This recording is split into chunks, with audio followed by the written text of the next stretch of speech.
very happy to be back here again. I was here last year. And so last year I talked about the PACE trial and the lightning process trial, pediatric trial, and I'm calling it a saga of terrible, horrible, no good, very bad research, and even worse editorial decisions. This is me. Here we are, and this is, I don't know if it's known here, but this is a fairly well-known kids' book in the U.S., Alexander and the Terrible, Horrible, No Good, Very Bad Day. So I thought since this was a pediatric trial, it was a good title for this. Okay. I did very intensive, unusual preparations for this talk. You can move the slide now. Yeah, these were my intensive preparations. This is very rare. I've never ironed shirts. The last time I did it was when I gave a talk at Invest in ME a couple of years ago. So anyway, yes, this was a surprise to many people when I posted this earlier. Okay, next slide. So this is the trial I'll be talking about, the lightning process trial. And, you know, the slide's getting cut off at the end, so this needs to be moved over a little bit or something. The end of the slide's getting cut off. Chair.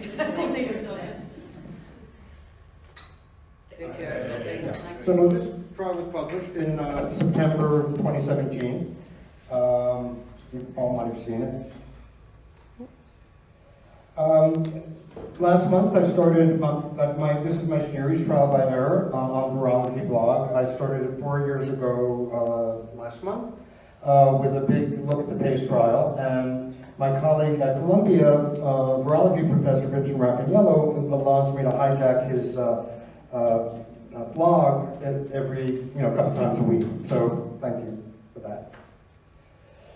So I want to disclose my funding sources. Basically, I crowdfund to support my position at Berkeley. The money goes, I've done this twice, the money goes to Berkeley as donations, and then it goes to my department, and they pay my salary and benefits. No money goes into my pocket. I just get my regular salary, and they cover my health insurance benefits and other benefits, which is like 40% of salary. So I don't actually make that much money. Much of that goes to my benefits. Okay? So I should disclose, Professor Michael Sharp, one of my BFFs, considers these to be conflicts of interest, so I will acknowledge that I have 1,000 plus, which is about how many donations I've gotten this year, conflicts of interest per Michael Sharp. I do want to thank him because the first time I did this last year when I was in Australia, he actually criticized me in a tweet and then tweeted a blog post which included a link to my crowdfunding. So basically, after he criticized me, my donation shot up the next day by about $10,000 over the next few days. So Michael Sharp, thank you for that. Unfortunately, he didn't tweet this year's crowdfunding campaign, so I didn't get the benefit of that. So I just want to point out that he has undisclosed conflicts of interest. He's not really involved in this trial, the lightning process trial, but I just want to point out that they did not disclose to any of their patients that they have ties to disability insurance companies, and they had promised to follow in the PACE protocol international human rights document called the Declaration of Helsinki. And so in that, it's very clear that mandates disclosure of any possible conflicts of interest to the people you're researching on. They didn't seem to think this was important, and their response was, we disclosed to the journals that we had these links to disability insurance companies, but that's kind of silly because basically the Declaration of Helsinki was not designed to protect journal editors and readers, but designed to protect the people you're actually experimenting on. And you can't promise to follow human rights or anything really in your protocol and then just not do it because it's inconvenient or because you don't want to. So I consider that, in my opinion, that's a form of research misconduct of which the PACE authors are guilty, but they don't see it that way, nor does the Lancet. My other disclosures are that I have, some of you may know, I have a conflictual relationship with the lead lightning process study author and with Bristol University. The lead author publicly had accused me of libel in her inaugural address, and then failed to, when I tried to contact her to find out, what are you talking about? How have I libeled you? What's inaccurate about my work? I never heard back. Subsequently, the Bristol has sent a number of communications to from the Vice Chancellor's office, presumably from the Vice Chancellor, but I don't know exactly, but from his office to the Berkeley Chancellor about my behavior.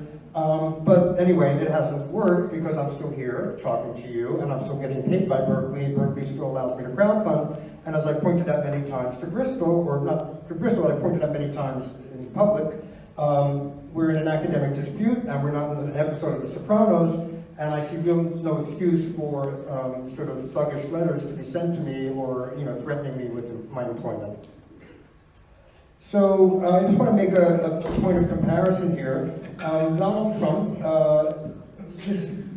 something happened to this slide. Anyway, that's Donald Trump. My call of Ukraine is perfect. This is supposed to be, yes, the lead investigator of the PACE of the lightning process trial called PACE a Great Trial. Both of these claims are absolutely ridiculous and on their face. They're indefensible claims.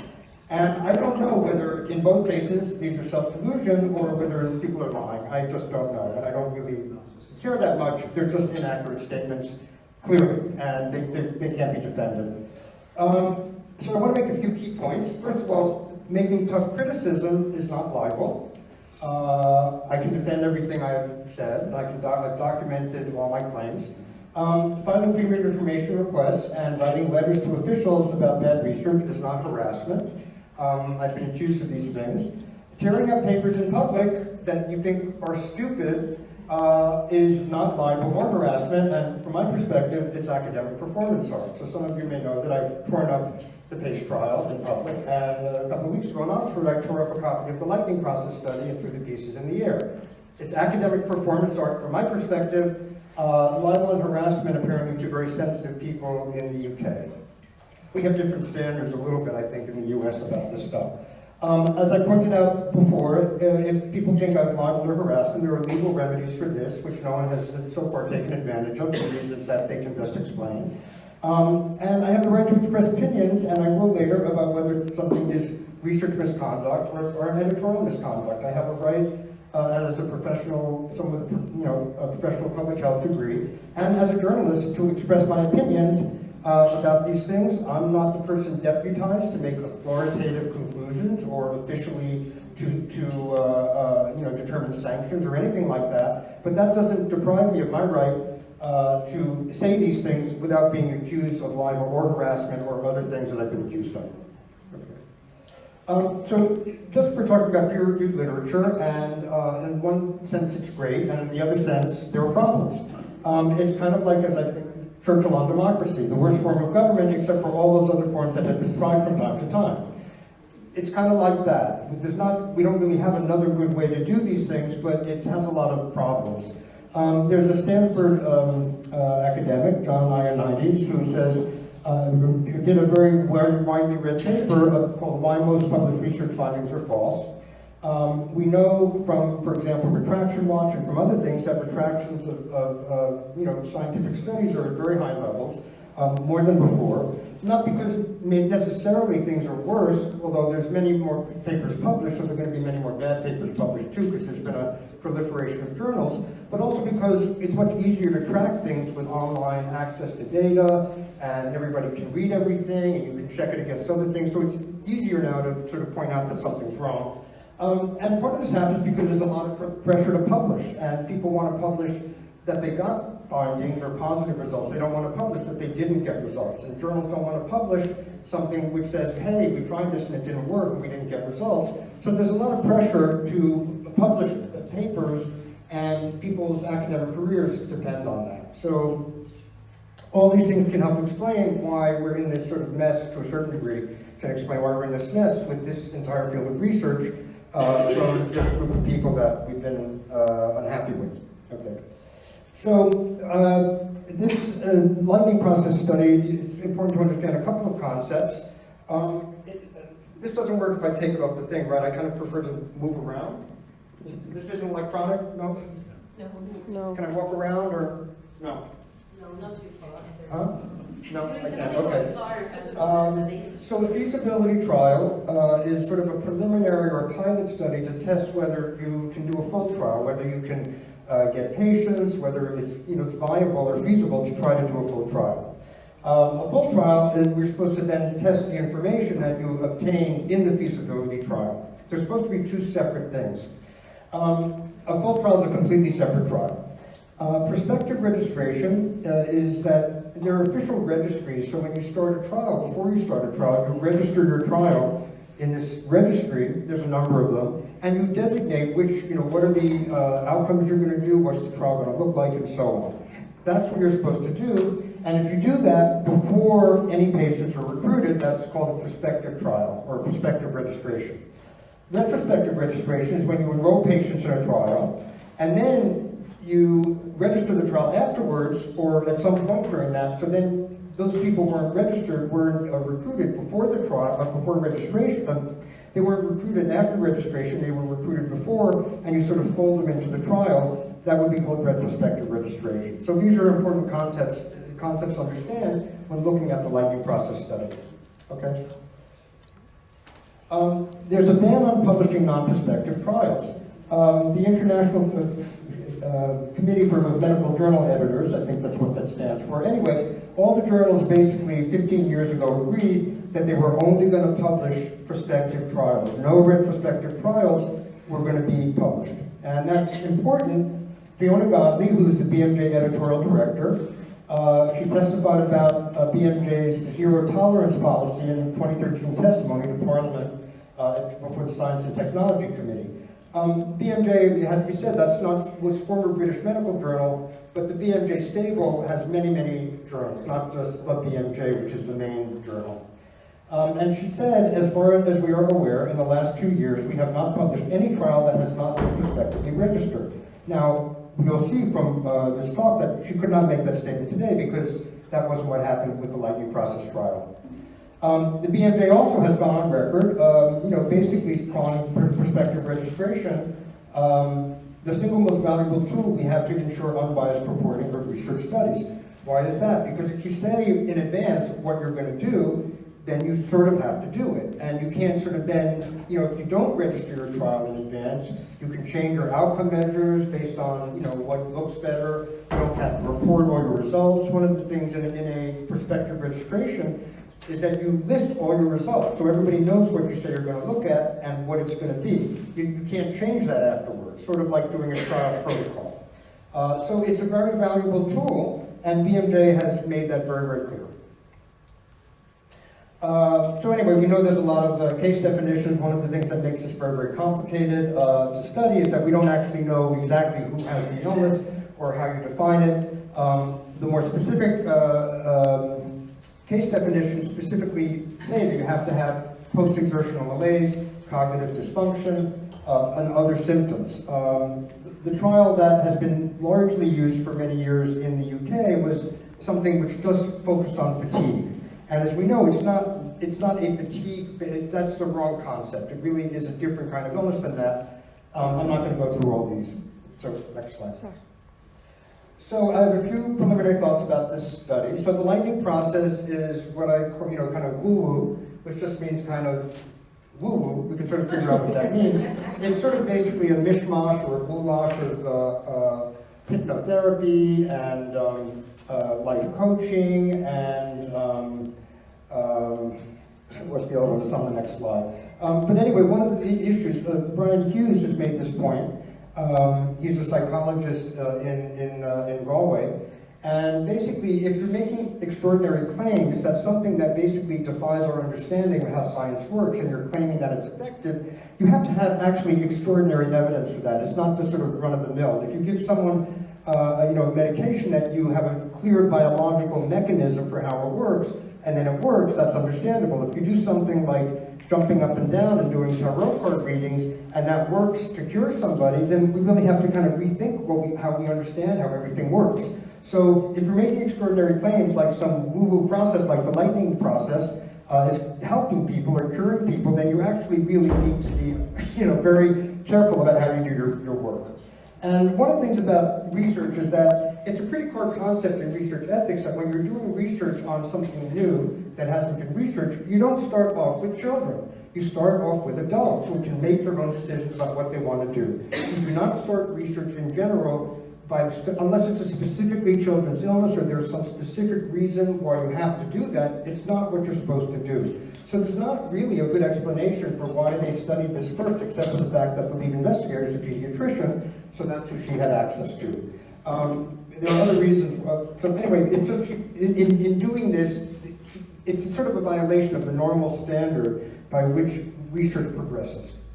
So some key flaws of the study, and there are many, many flaws of the study, but I'm going to focus on ones that I consider make it really a good example of probably research misconduct. There are many other flaws that I'm not going to go into. So the investigators recruited 56 out of 100 participants before the trial was registered. So as I've already said, you can't do that. I mean, you can do that, but you shouldn't be able to get it published. Is everybody hearing me okay? I feel like I'm going in and out of the microphone. Am I talking too fast? No? Okay. Yes? A little bit? So after they gathered data from these 56 parts, am I not holding this in the right way, or is it detaching? I feel like I'm going in and out of, oh, is that better? Okay. The investigators swapped primary and secondary outcomes after they gathered data from this 56% of the participants, because they recruited, after they registered the trial, they recruited 44 more participants. When they published the paper, they actually failed to disclose these facts in the paper itself. So they wrote up the trial, and it was published as if it was fully prospective and that the outcomes were pre-designated, which was not in fact the case.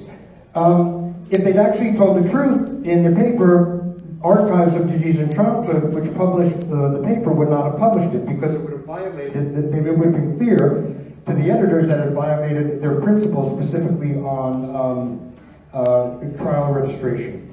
Archive of Disease in Childhood is one of the many BMJ journals. It's a very highly respected journal, obviously a pediatrics journal. So who is Phil Parker? He founded LP. This is part of his very interesting biography from something called the European College of Holistic Medicine Healing Course. Anybody take this course from Phil Parker? Anybody take any courses from the European College of Holistic Medicine? No, I guess not. Anyway, he's an inspirational teacher, therapist, healer, and author.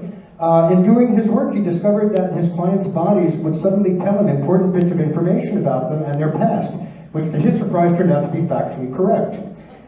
He developed this ability to step into other people's bodies over the years to assist them in their healing with amazing results. So this is Phil Parker, who developed the lightning process. This was his previous effort before the lightning process. Some skills taught in this European holistic course. You can prepare, so he's teaching healers how to heal. He taught you how to prepare a space so that any energy polluting the room will not interfere with the work you are doing. Any energy, any pollution in this room? I'm not really capable, I haven't taken the course, so I can't clear it, I'm sorry.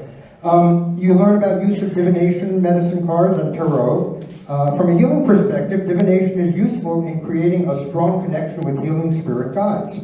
And you also learn about spinning a pendulum, and that's very important because a spinning pendulum can focus your attention on the area of a client's body that needs healing, as its usage relies on energy and changes in energy fields. So this is what you would have learned from Phil Parker had you taken his European course.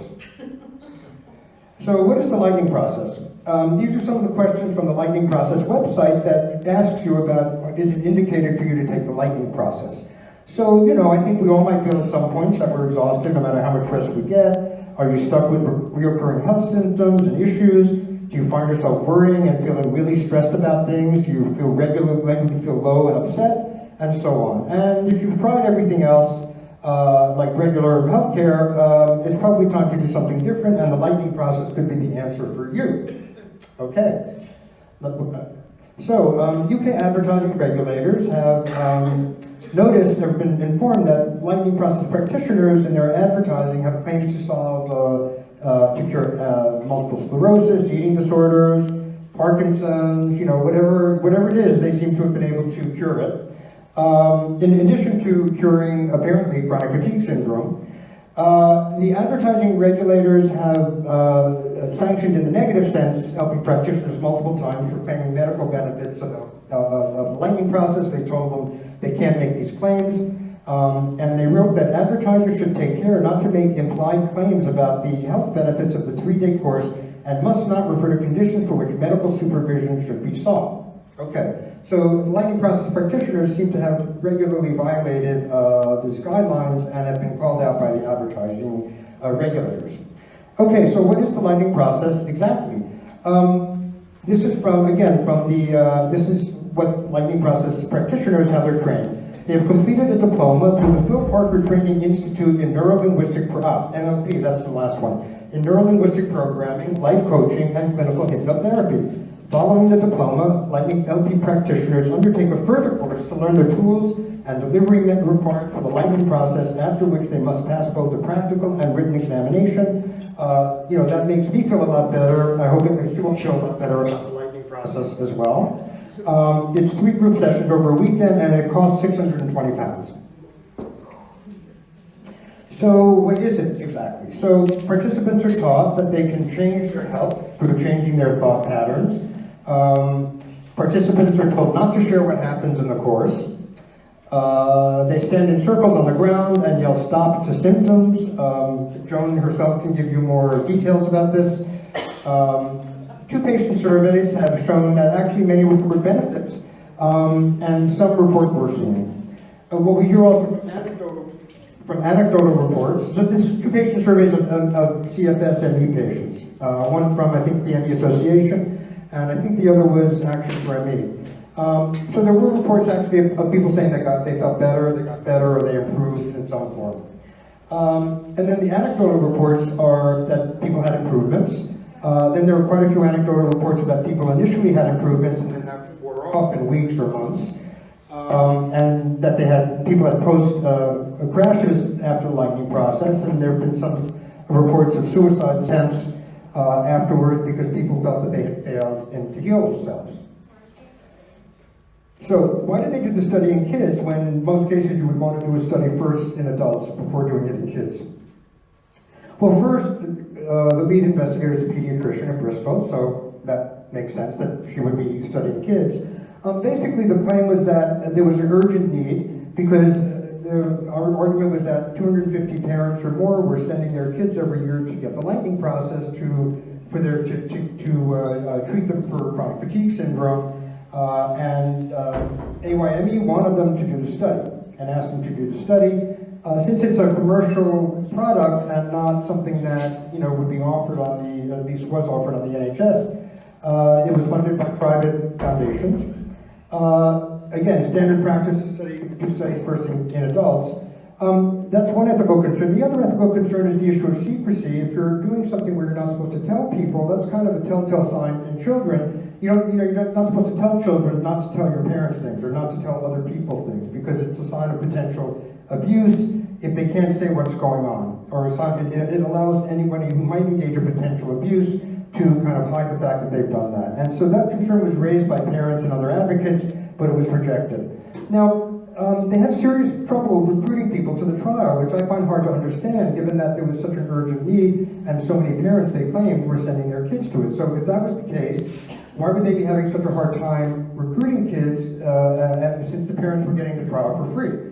So they've never explained why they had so much trouble recruiting people if in fact there was such a desperate, urgent need to do the trial and so many people were doing it without any evidence. So some of the information provided, the lead investigator in one of the,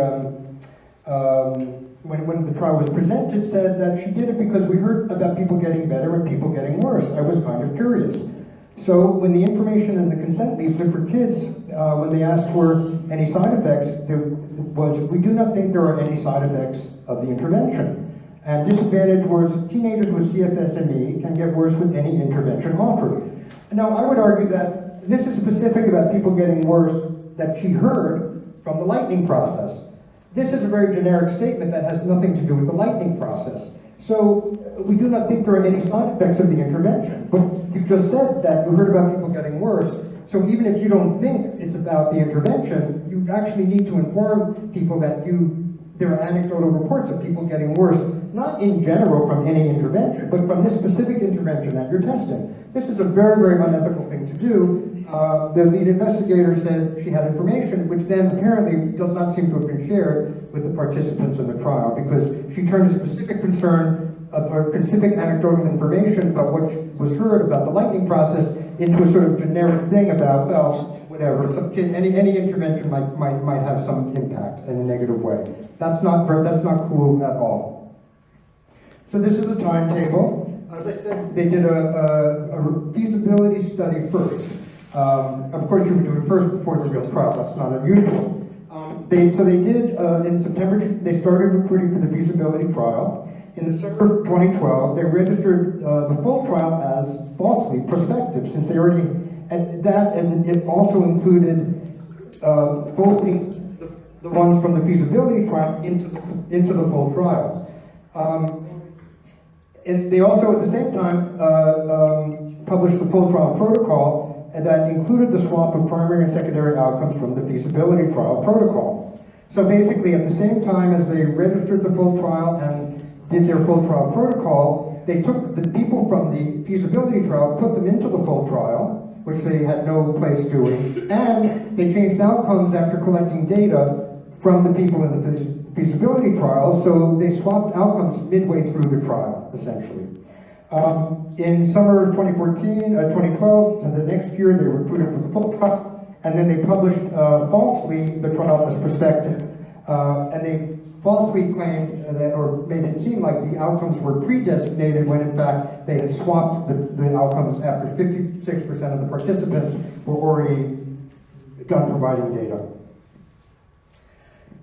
So the trial itself had 100 kids, 56 from before they registered it, and 44 from after.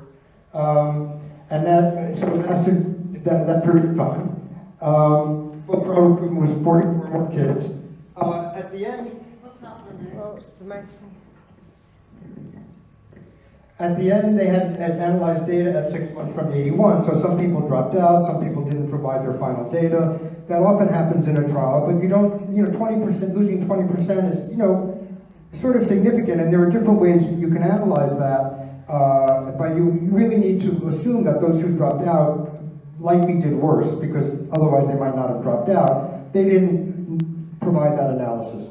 So one of the big problems with this study, and with all the study from the CBT GET fan club, or the ideological brigades, as I sometimes call them, is that it's an unblinded study with self-reported outcomes. That means that basically everybody knew what intervention, whether they were getting the intervention or whether they were getting, just the regular care. And since they were told that this is, supposed to make you better, or they were given the impression that this could make you better, and at the end, there's no objective outcomes. All you do is say, hey, do you feel better, or are you less tired? It doesn't take a rocket scientist or a genius to figure out that the people who were in the part where they were told they were going to get better are more likely to say, hey, I feel better, because they want to feel better. Maybe they like the therapist. They don't want to disappoint themselves. They don't want to disappoint the researchers. So there's a natural human tendency. That's the placebo effect. Nothing really happened, but you say you felt better, and you think you felt better, and maybe you do feel better briefly, and then you're on a high because you were in this trial or the lightning process that kind of boost you up, and you think you can change your thoughts, and so you sort of have this impression that you're better, but not necessarily true. That's a placebo effect. So the official conclusion, not yet. Sorry.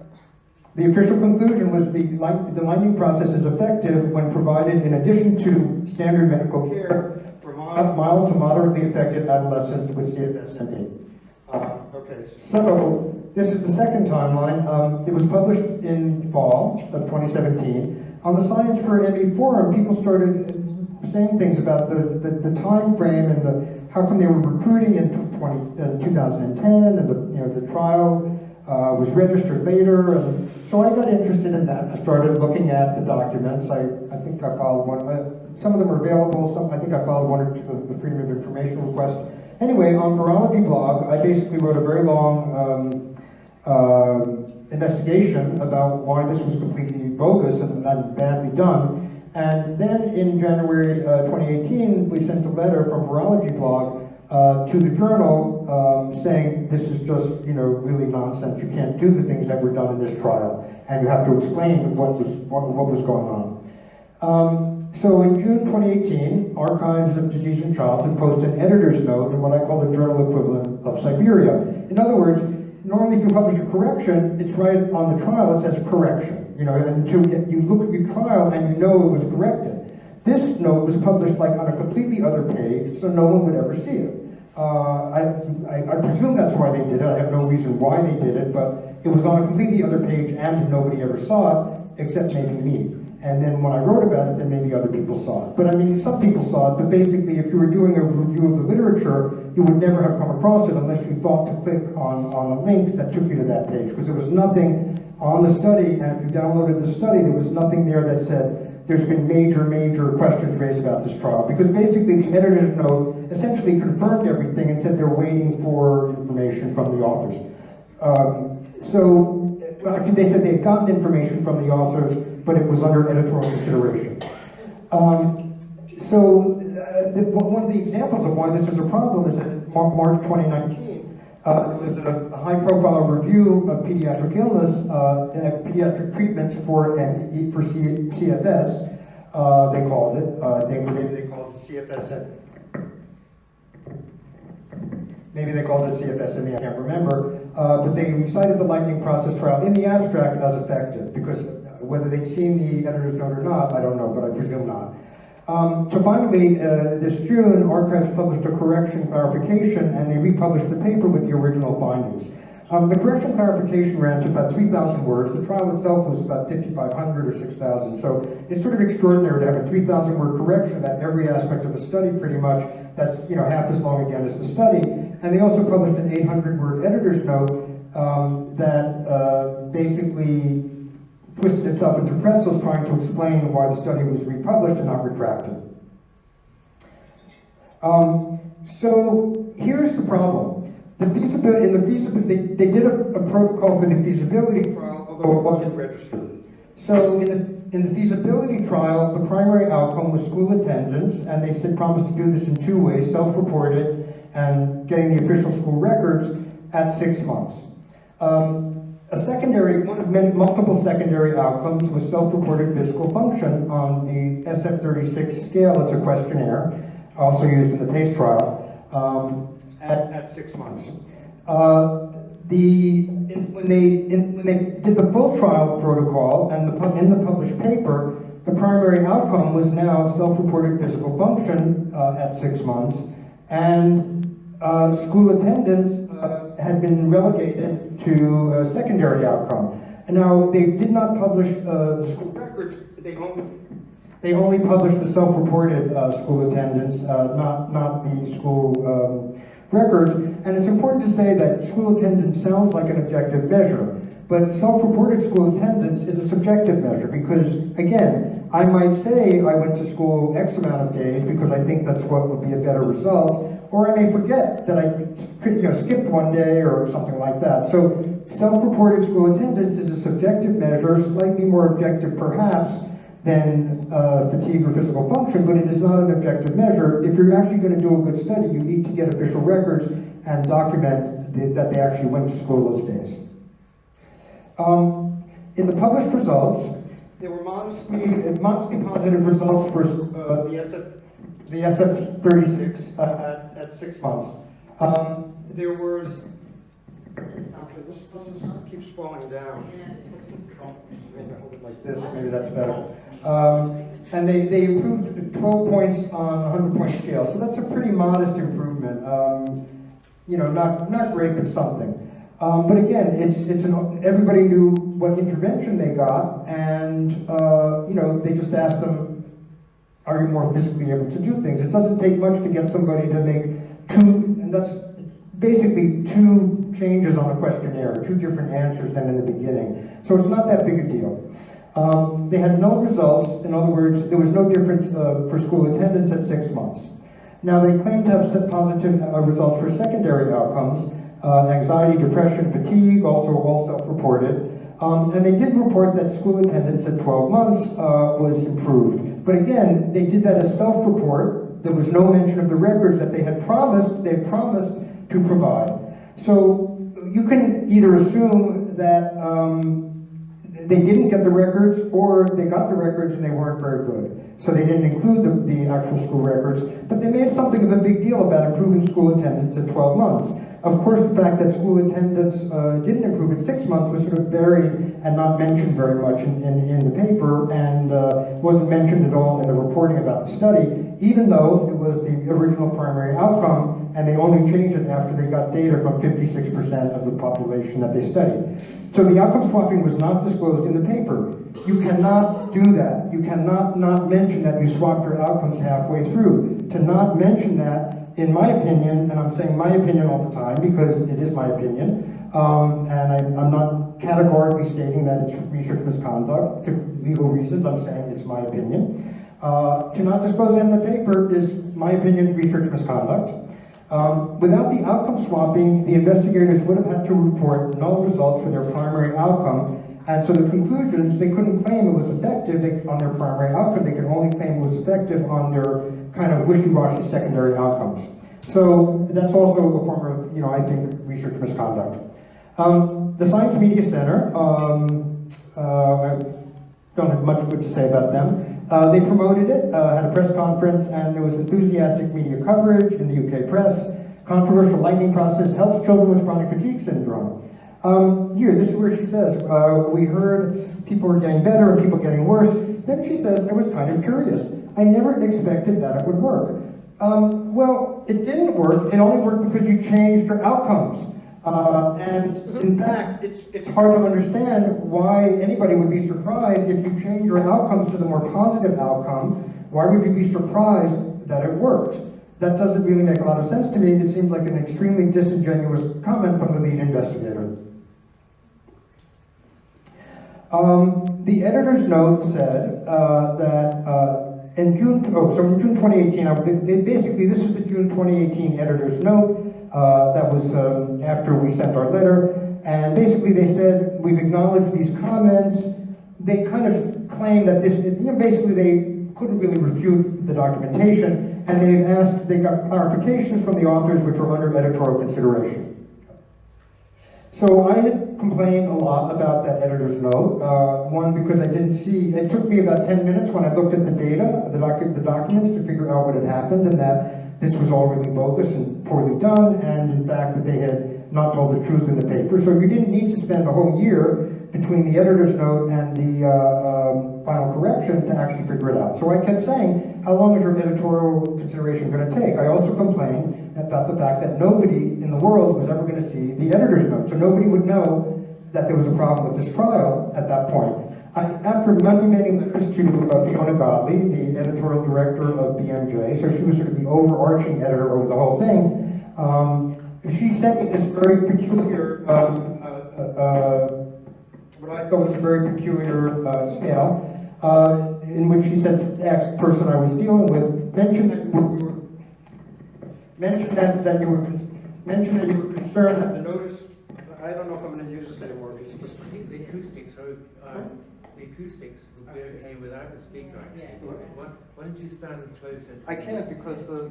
Oh, yeah, no, we'll just reach the microphone. Closer. I mean, I don't. Can everybody hear me if I talk loudly? Yes. So, so she said, mention that you were concerned that the notice on the Archives of Disease in Childhood paper was not prominent enough. We are looking into, actually, do we need this for the live streaming? Will I be heard on the live streaming without this? I don't know. Yes, no, does anybody know? Should be okay. It's fine if you're. Yes, is this okay just to talk? Yep. Okay. We're looking into whether this can be made more prominent. Our systems don't make this entirely easy. Now, this was preposterous to me. Does anybody actually think that BMJ, a major medical publisher, doesn't have a single IT person in their office that can move a link from one page to the page where the paper's on? I wasn't sure what this was about. I didn't understand how an editor could make this comment. She must have known this was a silly comment. She must have known that I would know it was a silly comment. I wasn't sure if I was supposed to sort of accept in a kind of nice deferential way that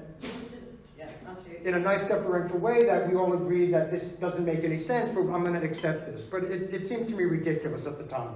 Okay. So actually, I probably need to use this because I have to look here. Sorry.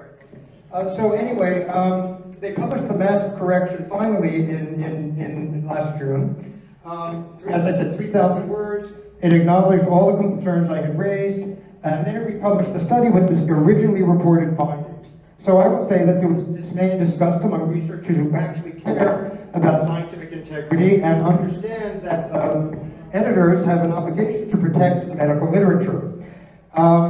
My faculty colleagues really don't understand why BMJ and Dr. Gottlieb want to damage their reputations in this way, and why they don't seem to be really concerned about the poor science they're doing and the impact it's having on children's health, or that it could have on children's health. So this is the correction. You can see they posted, you can see the IT people managed to put the correction on the actual study.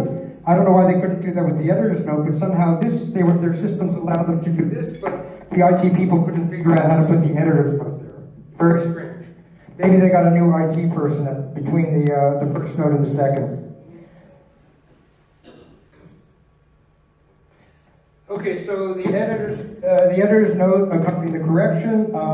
The final version includes acknowledgement from the authors that the study was not fully ICMJE compliant, except it didn't include an explanation for why it wasn't compliant and why they decided not to leave out that information. I mean, you can't do that. Like, how many times I've said this? You can't do what they did, but they did it and it was published anyway. I thought this line was preposterous. The process has additionally involved seeking assurance from the authors that the change in primary outcome was not influenced by positive findings in the feasibility phase. Now, I was speechless when I saw that. I'm not that often speechless. If the whole point of bias is that you don't know you're biased. The whole point of good trial design is to weed out bias, because you can't weed out your own bias. So it's pointless to ask the investigators who already didn't put the truth in their own study whether they were biased by it. Of course, what are they going to say? Yes, we were? Of course they're not going to say that. It's like asking the president of Ukraine, sitting next to President Trump, if he was pressured by Trump. And he's going to say, yes, he was? Of course not. It's ridiculous. They're in a sort of situation where they've been caught doing something naughty. And in here, they say, oh no, we didn't do that naughty thing even though you caught us. It's ridiculous. The other line was, BMJ policy requires prospective registration of randomized trials, but we do not consider a failure to enforce that policy ground for retraction. Okay, so you can violate a policy that BMJ says is essential or critical to preventing bias in trials, but they didn't do it, they didn't tell us about it, that they didn't do it, so it doesn't really matter. We'll let them do the trial, we'll let them republish their original findings anyway. It is absolutely ridiculous, and I was beyond whatever when I saw that. So after that, I organized an open letter to Dr. Gottlieb about BMJ's ethically bankrupt actions. This is my habit, to send open letters, see if other people will sign them. This one had 56 signers from Harvard, Berkeley, University College London. Sounds horrendous. I wonder what it'll be all right. I can't hear you. Sounds horrendous. Can't pick out your words because it's breaking up. But I don't. What should I do? Maybe do it without You'll be okay with that. I think you'll be all right. Yeah. without the mic. Just not use it? Yeah, I think so. I don't know. It's too crackly. So I organized a letter. There were 55 signers, from top universities, including a few, mostly U.S. unfortunately, but a few Australia, a few from elsewhere, a few from UK, of course, we got no response. You could move the. No, go on, you're all right. Signed by 55 experts. These are some of the statements in it. If I read them facing this way, I can't read them because I can't face you, but you can all sort of see them. They're very tough. It was a tough letter.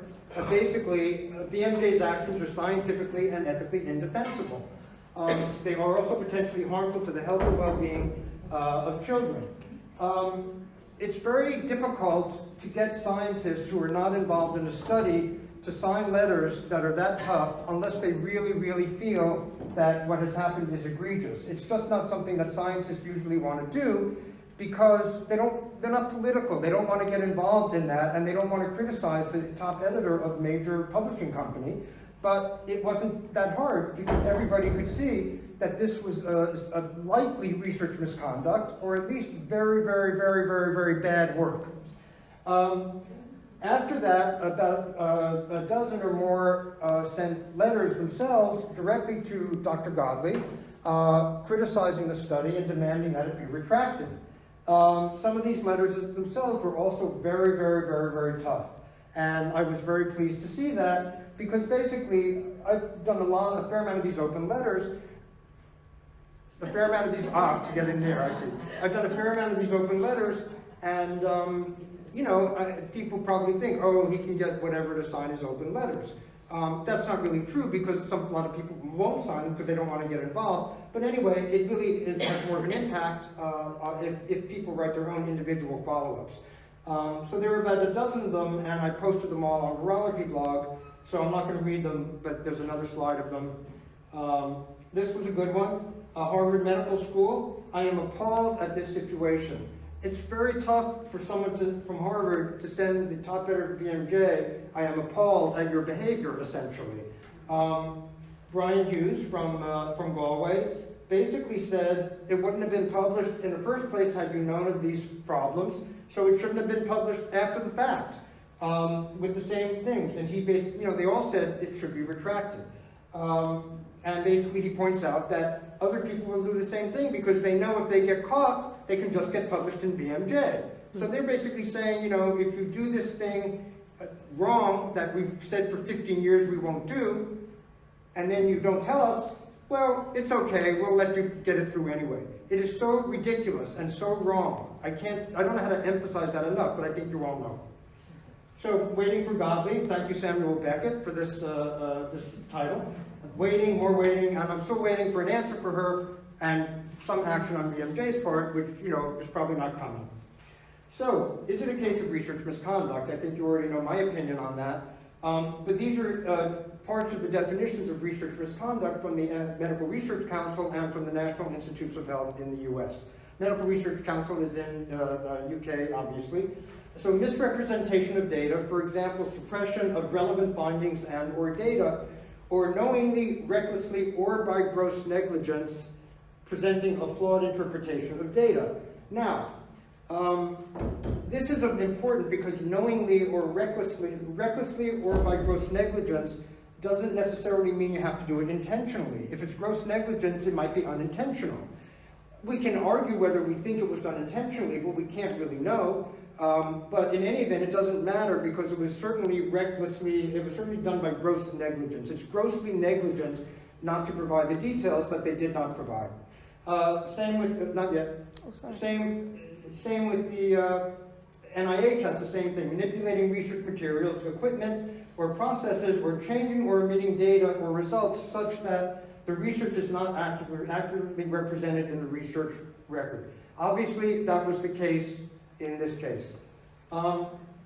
So again, is it a case of editorial misconduct? That's not necessarily a kind of a formalized concept, but I would say this is egregious editorial misconduct because Fiona Godley, I assume, is a smart person. I've never met her personally, but you know, she rose to a certain level, and she's probably pretty smart. And it's unbelievable to me that she couldn't know that the study wouldn't have been published had the researchers been honest with what they had done, because she said as much in her talk in front of Parliament that we haven't published these trials in the last few years, as far as she knows, the last 2 years anyway.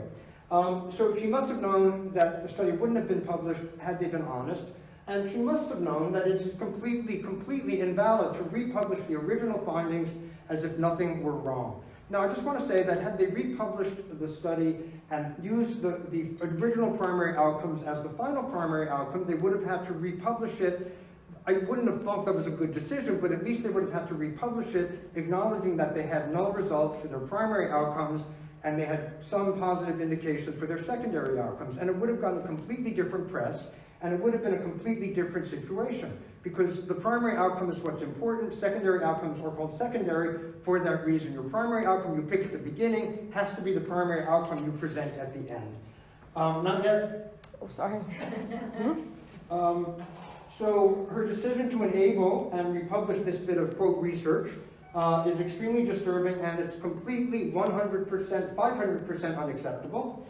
And concern about reputational damage by retracting a study, which is a black mark on everybody involved, appears to outweigh any concern for children's health and well-being, because as we know, the BMJ and Bristol have put their seal of approval on the lightning process, not just once now, but twice, with this horrible, horrible study.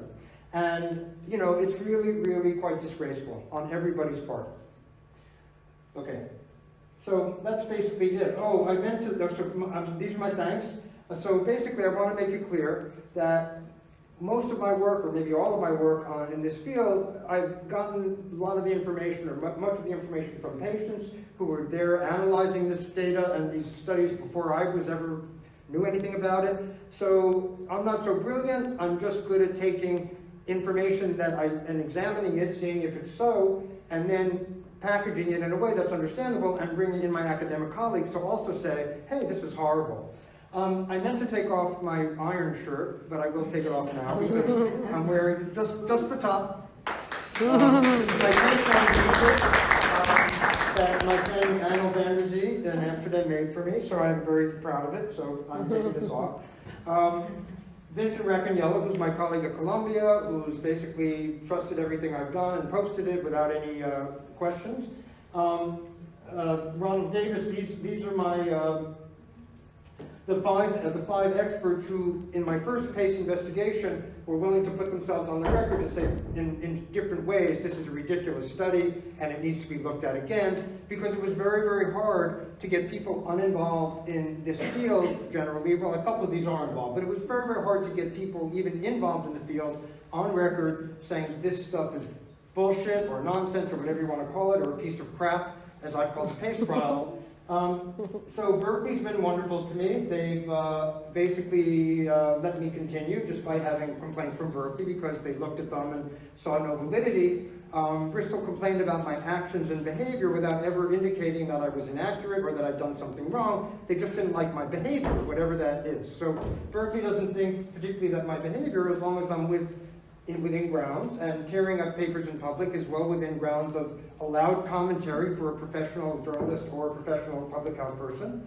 And my faculty colleagues at the School of Public Health at Berkeley who recognize bullshit. The PACE trial is used now regularly in epidemiology classes, coursework as a case study of terrible research. So I'm very happy. That's not me, that was my colleagues once I showed it to them who started using it that way. And everybody who signed my open letters, I really, really appreciate it. So that's my spiel.